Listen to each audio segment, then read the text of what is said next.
Internet, good morning. My name is Manectric, aka Steve, and I'm back doing Draft League stuff. If you're watching this video and you haven't turned it off yet because the guy in the video was really fucking annoying, then, well, you know what I'm doing. I'm going to be fucking annoying for the next 8 to 25 minutes analyzing my BBR draft. That is right, I cannot remember what it stands for at the moment because I made up so many fake acronyms as jokes that it's all the information for it's in the description. I can't remember which one is real and which one was one of my stupid jokes. So that's a me problem. But I'm in the BBR. I'm in that, and I'm in another draft league. By the time you're watching this, that second league will not have been announced yet. I don't think. I might have been, but I don't want to, just in case I haven't been announced yet. If I have been announcing, no. Anyway. So the BBR, bringing back the Sawsbucks. I want to bring back. I'm getting too far into the jokes now. So this was the team that I drafted. I have not played any Pokemon since the WBE ended. I don't really know too much about the DLC of the Isle of Armor, so I kind of keep that in mind when it comes to drafting teams, because I have reasons for things, and you're going to find out what the reasons are as long as you keep watching. That's obviously what the draft analysis is. I'm going to take my thoughts and my opinions, and I'm going to feed them into your brain using my words and vocal cords and sounds that my throat and tongue are making and mouth, and combine all of that, and hopefully you get a picture and an idea of what I'm looking for. So let's get into it, shall we? Pick one. There's a whole ass Dragapult still left. So had to take Dragapult. Don't really think I need to explain why I took Dragapult in the first round. It's really good. So I don't think I need to explain why I took Dragapult, and then immediately I'm going to explain to you why I took Dragapult. It's a little circle there. It's a prophecy. Self-fulfilling opposite. I ramble. If you don't know who I am, I just go on rambling tangents all the time. And there's some Pokemon talk mixed in there. Dragapult, it's fast, hits really hard. It can be special or physical. Obviously, one better than the other. It's got a nice diverse move pool that it can be support. So it's got like Will-O-Wisp and it's got U-turn and stuff. So it's got some options that make it good. Dragapult is a good Pokemon. That's why I took Dragapult first. Really, it's hard. You don't really have to justify it first, unless it was something, The only reason why you really have to justify some early pick is if it's something so outrageous that it should never have been taken that early. But when it comes to something like Dragapult, you don't have to. So, like I said, when you get early picks, generally, you don't need to explain yourself because you're not out here making questionable decisions. Let's get to pick number 2. So, speaking of questionable decisions, no one stopped me from taking Zoroark round 2, which honestly is a crime in itself. Some authority should have been alerted, going, this man trying to take Zoroark round 2. I think I said Dragapult again, but I meant Zoroark. Someone trying to take Zoroark round 2. Should we hold him in a mental facility? Should we take him in for questioning? How do we want to we're going to let him do it? We're just going to let him do it. We're currently undergoing a pandemic, and we're going to let crazy people like the coach of the Milwaukee Sawsbucks just go around and do whatever the fuck he wants, endangering the lives of every single one of us. Is that what you want? Fine. Zoroark round 2. Why? I decided at this moment in time that I'm going to have some fun with this. I'm obviously going to try to build a good team. That should go without saying. Well, halfway, because I got Dragapult and then Zoroark. But the other part of it is I'm going to have some fun with this. I'm going to enjoy this, and I feel like Zoroark can add an element to a team that it's tough to prep for. And so unfortunately, the worst thing that the WBE ever did for me was give me confidence that my dumb ideas could work. Because I pretty much all of them worked in the back half of the season, except for that one where I did that illegal thing that cost me the championship. Everything else worked. So why not Zoroark? Why not some fun with Zoroark? It's it can be disguised, especially if I can get some nice solid setup mons, and I can get some really other high offensive mons. This could really play an interesting part in making people decide, if they want to stay in or switch, what they want to go into, and it could often lead to them making the wrong decision, which I have to hope and play for. So, Zoroark round 2, that's why. Right there. Let's get to round 3. It's Sylveon. This should go without saying. It's a nice complement to Dragapult. It gets pixely. I get high-powered fairy moves. I can get some clerical support, not like clerical, like, if I have to submit a team report by Tuesday because the GM wants it, I'm not going to run the Sylveon to get the data and type it up for me. Not that kind of clerical, more like the act of a cleric. I suppose that is what clerical means anyway. You know, it's going to be tossing around support things and helping the team when the team's morale and or HP and or statuses are in question. But more or less also, at the end of the day, can always rely on Sylveon to hit hard with some fairy-type moves, and it does complement Dragapult nicely typing-wise. So I am a fan of that, but I am kind of getting a little bit offensively special heavy. So now I think the next focus of the draft is going to be to kind of anchor down the defensive roots of the team, and you know, we go on to round 4. Hidden Power is gone! Hidden Power is gone. That means I don't fear taking things that have 4 times weakness anymore, because you can't just slap Hidden Power Fire on anything. You can't just run Hidden Power Ice Terrakion! I see you, Gen 5! I see! I don't like you, but I see you! Hidden Power Ice Terrakion. But things don't have hidden power, so I don't need to worry about random fire-type moves coming from anything. So I can feel safer with something like a Ferrothorn, and that's perfect. I get Stealth Rocks, I get Thunder Wave, I get Leech Seed, I get some Spikes, we get some Gyro Ball, we get some Power Whip, we get some, not Body Slam, but the one that uses the defensive stat instead of the attack stat. I can't remember the names. There's so many words in the English language. Who can remember all of them? You know, that's just an impossible task that honestly, I don't expect anyone to be able to do. So, I mean, Ferrothorn should be an obvious anchor, an obvious why I took that. It also pairs nicely with the typings of Dragapult and Sylveon, so it's going to make a nice, you know, type roulette.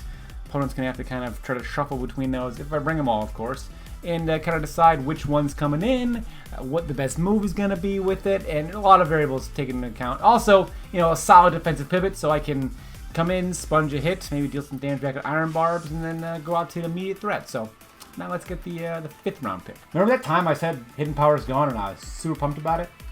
Just play that back. Hidden Power's gone, and I'm super pumped about it. So what's gonna happen is you're gonna, I'm like, I Dr. Manhattan that, right? So like I knew that event was gonna happen, even though it hadn't happened already, because I'm living all time simultaneously. So I knew that it had already happened because it was going to happen. So to me, it already. Quagsire got unaware, so if something's got boosts, I can say nah. And of course, it's 4 times a week to grass. Oh, Ferrothorn! You guys are gonna be best buds. I want Ferrothorn and Quagsire hanging out together all the time at the practice facility, all the time at the training facility, all the time in all team facilities. You guys are gonna make the Bash Brothers, but the exact opposite of what they're known for in the Mighty Ducks franchise. Instead of going out there and hammering things, you're gonna go out there and be a very resilient nail. So things are gonna try to hammer you, and you're gonna stand there and laugh at them like you're SpongeBob, and then the other things are that one giant fish guy that was punching him, and then the whole time being afraid of him, and then when he finally starts punching SpongeBob, he punches like a wuss. You guys are gonna be SpongeBob, where SpongeBob is not the wuss. So that's a good thing, because you know SpongeBob, he also can't like bench press or anything. Remember, he was trying to bench press Larry, and he's trying to get the bar, and he's got 2 teddy bears and weights, and you guys aren't that SpongeBob. You're the one where he's getting punched and he's not caring that he's getting punched because he's not getting punched hard at all. So this is a good thing. This is a good SpongeBob comparison. You're not cheating on a driving test. You're not going to Weenie Hut Juniors. Let's get to the 6th pick. We got Xatu. I need some hazard control, and I got it in the form of Xatu. He's got that magic bounce, so I can bounce away. You know, with no problems, I can just bounce away Leech Seeds and Stealth Rocks and Spikes and Will-O-Wisps and Thunder Waves like it's nobody's biscuits. I got, you know, Roost support. Mostly the magic bounce is there. You know, Psychic is good typing to have right now because I don't have a Psychic type. So, and he's got Teleport, which is nice. So it's like a, you know, just so I can get him the hell out of there in case he sees a Ruckus afoot. He can just, you know, evacuate said Ruckus. So, I mean, Xatu, he's solid support, he's solid defensively, he's got some offensive prowess, but mostly his job is going to be to dissuade opponents from putting up statuses. And now we're starting to get into, you know, Zoroark things. If I have a Zoroark disguised as Xatu, they might not use a status move because they think Xatu is currently on the field. So I could utilize that and, you know, force the opponent to make a decision that they might not make, and then ends up being the wrong decision for them. So I'm excited to use Zoroark in that regard, and I think Xatu is really the kind of first piece of if you know Xatu of what I can do, or you know if they're locked into them like a fire type move, and I bring in you know something Zoroark disguised as Ferrothorn, and they think that they're good, you know. So we're starting to get into the reasons why I take Zoroark. I think I took Zoroark, and then I wanted to kind of build a team that Zoroark could utilize, as opposed to kind of taking Zoroark in the 7th round and just like, oh, I guess I'll make it work. But you know, I got some stuff I can do with it right now that might, as I said, make opponents make incorrect decisions. So let's get to the next pick. Next up is Manectric. Very simple. We needed a fast electric type Pokemon that can Volt Switch, and Manectric fits that. He fits no other roles. He has no other role or job or responsibility other than to be a fast electric type that can Volt Switch and also take electric type moves. So I got 2 electric immunities on this team, and you know Xatu and Manectric kind of work together that way. But also having, you know, so I have normal and fighting immunities in Dragapult. I have psychic immunities in Zoroark. I have dragon immunities in Sylveon. I have poison immunities in Ferrothorn. I could have a water immunity in Quagsire, and I could have an electric immunity in Manectric. So now you combine all those immunities, and you throw a Zoroark in there, it might really complicate a decision for an opponent where I have a Mon where I bring in a Mon where normally they could be immune to whatever move they have, but it's actually Zoroark and they have to switch out, and I know they got to switch out, so it adds an extra layer of what Zoroark can do and how Zoroark can cause problems. So, you know, Manectric, not really a lot to say about Manectric. He's pretty straightforward. He just fits the build, checks the boxes, late in the draft, get a fast electric type, and he's got Volt Switch, so let's go on to pick number 8. So I had some points left over and I wanted to splurge, and I'm taking Lucario. Got that justified for those dark type moves, but also a very heavy hitter and a good fighting type, really.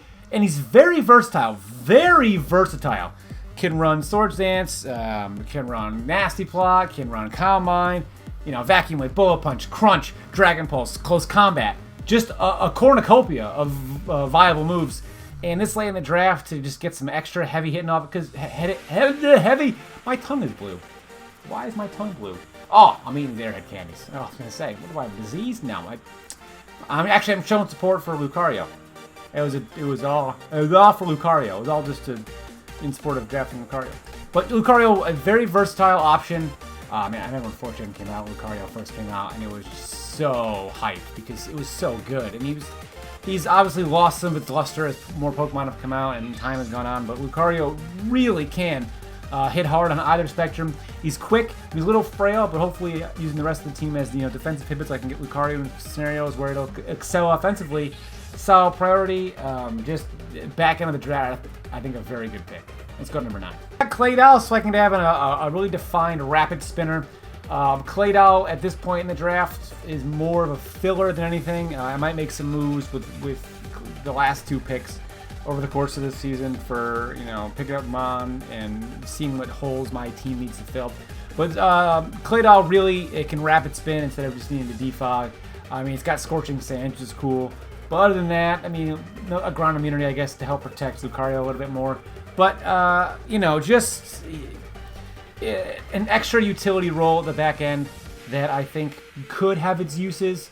But I don't really see, I'm not really adamant about the fact that, Lucario, or, Claydol, a great addition to the end of the draft. This is more of just some support and utility that I might need. But, like I said, this Mon is possibly going to be just tossed aside because I don't give a shit about it in regards to what it can do, and I need something way better that it can't do, so I'll pick that up with absolutely no regard or remorse for Claydol's feelings at all. That might come into play, but it may be more valuable than I think, but usually Claydol always has let me down as far as expectations go, so, let's just go into pick 10. So looking at the WB in here, Charizard, Fire type. It's got a nice base speed where it kind of aligns my speed tiers nicely. Fire type, another ground immunity, so I have 3 ground immunities. And yeah, it could be fun to have a fire. Did I mention he's a fire type? Did you guys know that? Did I tell you that? He's a fire type. He's a fast fire type at the end of the draft. That's it. I mean, maybe he'll come in handy. I don't see him being brought all that much. I got 2 of the premier steel types. I say that Lucario is the premier steel type. But I mean, I go up against a team with like Melmetal. He'll have his use, but It was pick 10. There, like I said, the last 2 picks, not really a lot to him. I mean, he's fast. He could be offensive. Could be fun with like a, you know, perhaps a Power Herb Solar Boom set for a choice Seismitoad that is led with.